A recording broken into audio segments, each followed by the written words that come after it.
Assalamualaikum warahmatullahi wabarakatuh.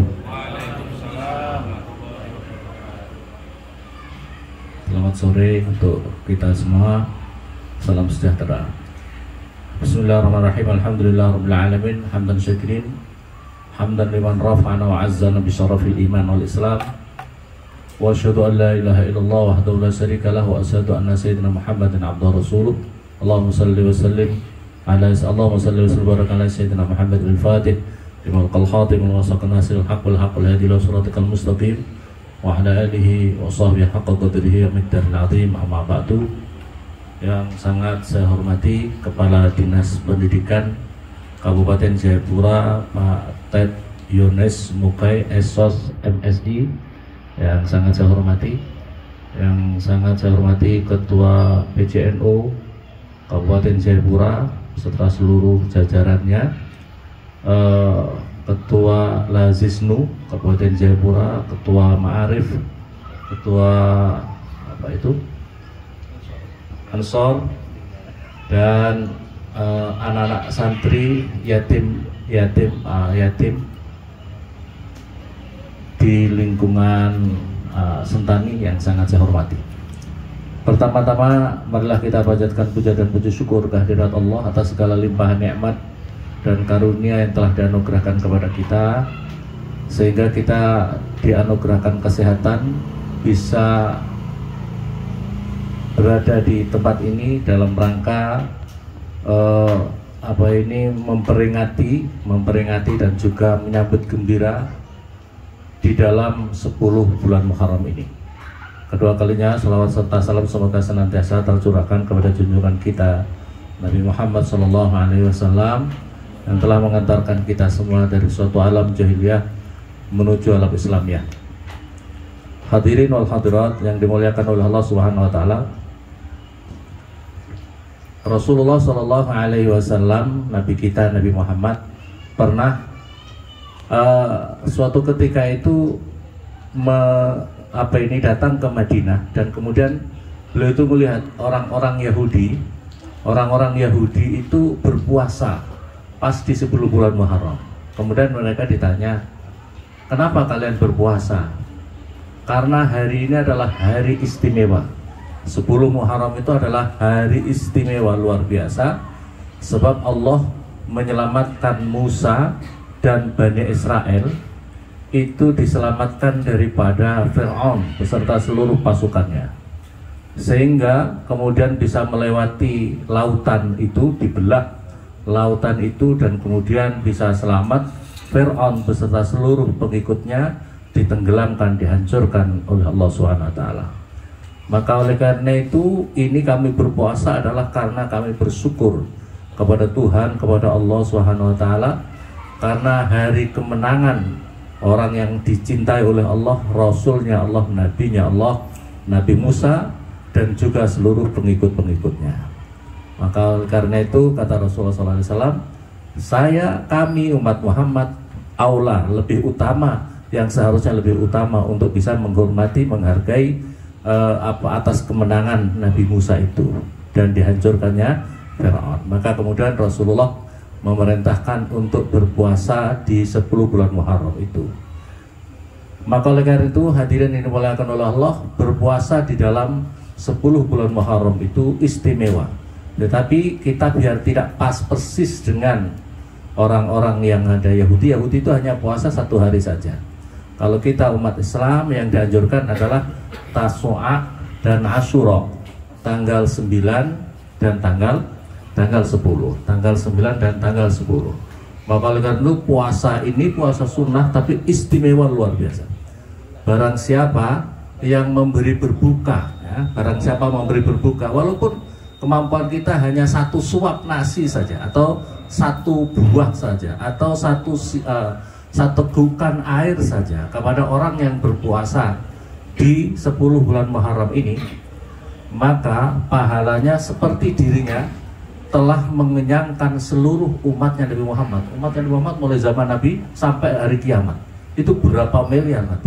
Itu berapa miliar, tidak karu-karuan banyaknya. Itu pahalanya luar biasa. Maka oleh karena itu, ini pentingnya bersedekah. Makanya tadi keistimewaannya kalau yang mau bersedekah untuk puasa bulan suci Ramadan. Bulan apa 10 Muharram atau 10 Syura ini. Yang berikutnya lagi wafid qissatin. Dalam sebuah kisah, saya punya kitab namanya Kitab Durratun Nasihin, diterangkan. Ini cerita orang Yahudi lagi. Ini cerita orang Yahudi. Ada orang tua fakir sangat, orang tua fakir banget, tapi dia punya anak-anak yatim. Pasangannya sudah meninggal dunia. Ini yang diterangkan adalah jadi anak dia itu menanggung anak yatim 3. Kemudian dia berupaya karena pas 10 Muharram adalah hari-harinya anak yatim. Hari-harinya anak yatim, maka kemudian dia itu berupaya untuk menemui seorang pejabat negara yang barangkali dia itu bisa bersedekah untuk anaknya, anak-anak yatimnya yang ditanggung. Ada 3 orang, cuma 3 orang. Maka kemudian dia berupaya ke sana, tapi namanya orang pejabat itu kadang-kadang ngeles. Oh, nanti dulu, kami masih sibuk, nanti dulu, sampai ditunggu sampai sore.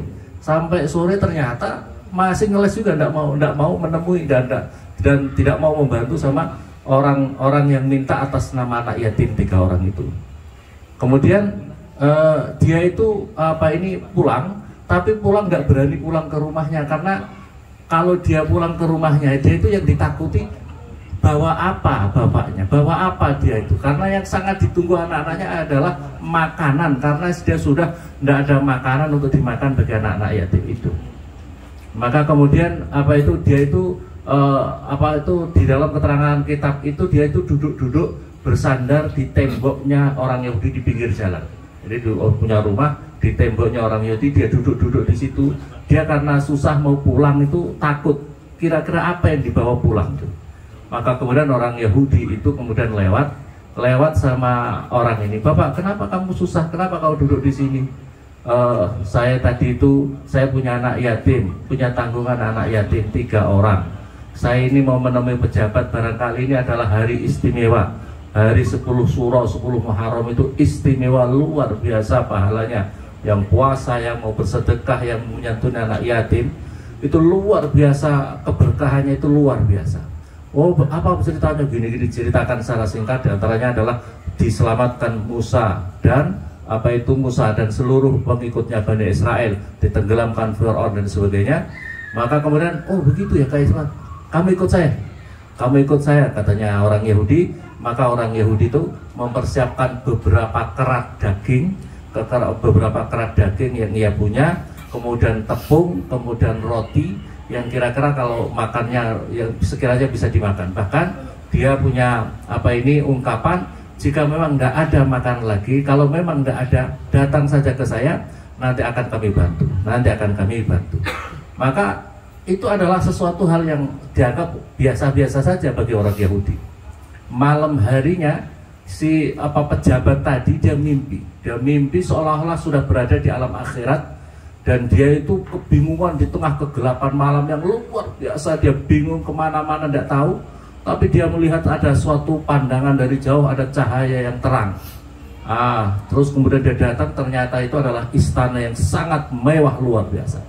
Maka ketika dia berupaya mau masuk, karena dia bingung mau masuk, mungkin cari tumpangan, tapi begitu ada penjaganya, kamu sudah tidak boleh lagi, tidak layak lagi, tidak punya hak untuk menginjakkan tanah di tempat ini. Ini Allah ciptakan istana mewah luar biasa ini, diciptakan Allah, sudah diperuntukkan untuk kamu, tapi kamu sudah menolaknya. Sekarang ini hak miliknya, sertifikatnya ini sudah dialihkan sama orang Yahudi yang ada di kampung kamu yang namanya ini. Dia bingung, dia kaget, dia terus terbangun. Malam itu pula dengan dia pengawal-pengawalnya langsung menuju ke rumahnya orang Yahudi itu. Ke orang Yahudi itu tok pintunya, kemudian ada apa? Karena dia pejabat juga dihormati sama orang Yahudi itu. Saya mau tanya, kamu punya amalan apa hari ini? Enggak ada, saya biasa-biasa saja. Saya seperti biasa, saya melakukan sesuatu keluarga, bisnis yang kami lakukan seadanya ini. Enggak, coba kamu berceritakan, hari ini apa yang kau lakukan? Memangnya ada apa? Baru ini terus orang Yahudi, memangnya ada apa Pak? Enggak, saya ini barusan mimpi, saya itu punya hak, istana yang disiapkan oleh Allah. itu katanya sekarang sudah milik kamu katanya. Maka oleh karena itu saya ingin tanya, apa yang kamu amalkan hari ini? Dia nganang, oh iya, tadi sore itu saya ketemu ada orang tua, katanya dia punya tanggungan anak yatim 3, dan kemudian apa itu katanya dia itu sudah menemui seorang pejabat, tapi pejabat itu ngeles terus. Pejabat itu hati-hati, jangan ngeles terus ya. Urusan umat tidak boleh ngeles terus. Terus kemudian maka oleh karena itu, karena dia punya tanggungan yatim, saya itu beri cuma berapa kilo lah daging, ada berapa kilo tepung, ada berapa kilo roti saya kasih. Sekarang begini aja, orang Yahudi, saya ganti maunya kamu berapa? Kalau kamu katakanlah satu kuintal yang sudah, atau 10 kilo yang kau berikan tepung itu, 1 kilo dagingnya sudah aku akan ganti 100%, semuanya saya ganti. Atau mau minta lebih, maunya misalnya 1 kilo saya ganti 1 ekor sapi, 1 ekor sapi. Kalau memang kamu berapa kilo akan saya ganti lebih banyak. Minta kenyang kamu berapa? Katanya orang Yahudi tadi, oh begitu ya Pak, ceritanya begitu ya. Katanya orang Yahudi, amalku yang sangat sedikit, yang gak ada nilainya itu, dari harta yang sudah diberikan kepada kami dari Tuhan itu, tapi sudah jelas alamatnya kami dapat surga, maka apalah artinya dengan pergantian yang ada perkara dunia yang sangat tidak ada nilainya itu, yang belum tentu mengantarkan ke surga. Masya Allah. Maka akhirnya hadirin yang dimuliakan oleh Allah, jadi orang Yahudi gara-gara menyantuni anak yatim, kasih sayang sama anak yatim, kemudian diangkat diberikan jatah surga. Amin Allahumma.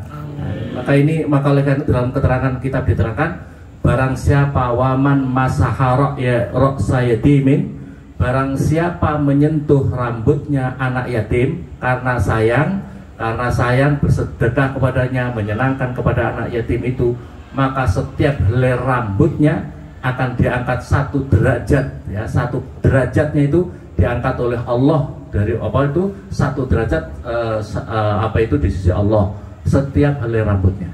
Maka oleh karena itu Pak Kepala Dinas Pendidikan, caranya nanti begitu Pak, nanti perlu berikan kepada anak-anak ini, caranya nanti kalau anak perempuan diusap rambutnya begini ya. Nanti yang memberikan ini Pak Kepala Dinas Pendidikan sama bendahara PJNU saja, yang lain tidak usah ya, yang lain tidak usah, cukup beliau berdua saja yang ngasih. Semoga Allah mengangkat setiap helai rambut itu diangkat. Nanti akan anak laki-laki, pokoknya nanti dibuka sedikit begini, diusap. Kalau anak perempuan tidak usah, cukup diusap di kepalanya. Inilah diantaranya salah satu hikmah 10 Muharram itu, yaitu siapa saja yang bisa menghargai, menghormati, memuliakan, karena hari ini adalah hari kemenangan para orang-orang yang dikasihi oleh Allah dan kehancuran orang-orang yang memusuhi di jalan Allah Subhanahu wa taala. Barangkali demikian, kurang lebihnya saya mohon maaf. Dan Assalamualaikum warahmatullahi wabarakatuh.